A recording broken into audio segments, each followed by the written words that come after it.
Dr. Brian Murphy is Associate Professor of Medical Chemistry and Pharmacognosy at the University of Yeah, Illinois at Chicago. I've been in the science interview business for a long time. You are my first pharmacognosist.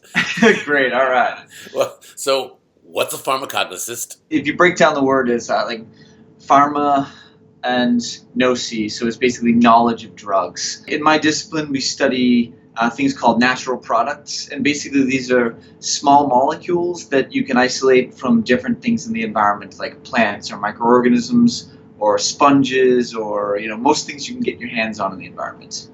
In some way, they produce natural products. Yeah. You are going to be speaking to our gang at C2ST about your work, which is, in some measure, we could say your work is an attempt to save the world. Oh, Wait a second, because you point out that we are, and I want to know how close you believe we are to a post-antibiotic world. And that is a world wherein lifespans are shorter, people are more ill. That's what I mean by trying to save the world. yeah, you're right there. Nobody can give an exact year, but I do know that it is inevitable that bacteria will continue to become resistant to antibiotics. That is indisputable. So the rate at which they are becoming resistant to our medicines is greater or faster than the rate at which we're discovering new medicines, and that's scary. You think about, the majority or the number one cause of death in World War One was not chemical weapons or dying by getting shot. It was infection, which is kind of what precipitated Alexander Fleming's original discovery of penicillin from a fungus. Back then, the average lifespan was much, much smaller than it is now today. It's arguably the most significant discovery in human history, just because its immediate impact was to nearly double the human lifespan. But I can't tell you when it's going to start to decrease, but I can tell you that there are a number of different microorganisms and pathogenic bacteria that are coming up today that are resistant to all known classes of antibiotics, and so it's virtually a death sentence. Going back to Fleming's original discovery, he discovered a phenomenon that was happening in nature, and that is that the best thing to fight bacteria is other bacteria or other microorganisms, right?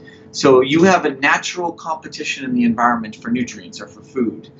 And so bacteria have been fighting each other for millions of years, and so we're really just trying to harness this power.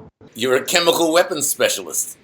Oh boy, yeah. That might raise a few flags, yeah. But it's true. You want to find chemical weapons in the ocean to use against microbes and viruses and bacteria here on Earth. Yeah, precisely. Absolutely. Yeah, it's chemical weapons, except they're just chemical weapons against bacteria. Yeah. Some of the work you did was in Iceland in a place called Akureyri.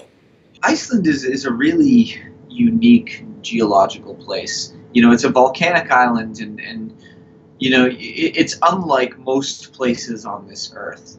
And we go to Iceland precisely because you can dive into the water, and there are some of these hydrothermal chimneys, basically structures that are tens of thousands of years old, that are funnels and vents for this boiling water that's coming out of the earth, that's being heated by all the volcanic activity happening under Iceland. And so it's shooting out all this hot water. And what this does is this creates a weird environment where you have what normally is ice cold water mixing with like boiling water from the earth, sometimes even laden with a lot of sulfur. And so it creates this strange temperate zone where only things are existing just right in that temperate zone. All right, so you can only find them basically in that part of Iceland. And this is the name of the game, because so much has been done before in the previous 8 decades of biomedical research with microorganisms on the land and microorganisms in more regular environments. A huge problem in drug discovery is the rediscovery of known antibiotics. Sometimes you go into the environment and you just kind of discover the same stuff that's already been discovered, right? And so it's a big problem, the chemical redundancy that exists in nature. And so it's getting harder and harder to find new, unique chemistry. And so that's why we're going into these more unique environments. You've traveled to Iceland, Vietnam, classic drug-seeking behavior.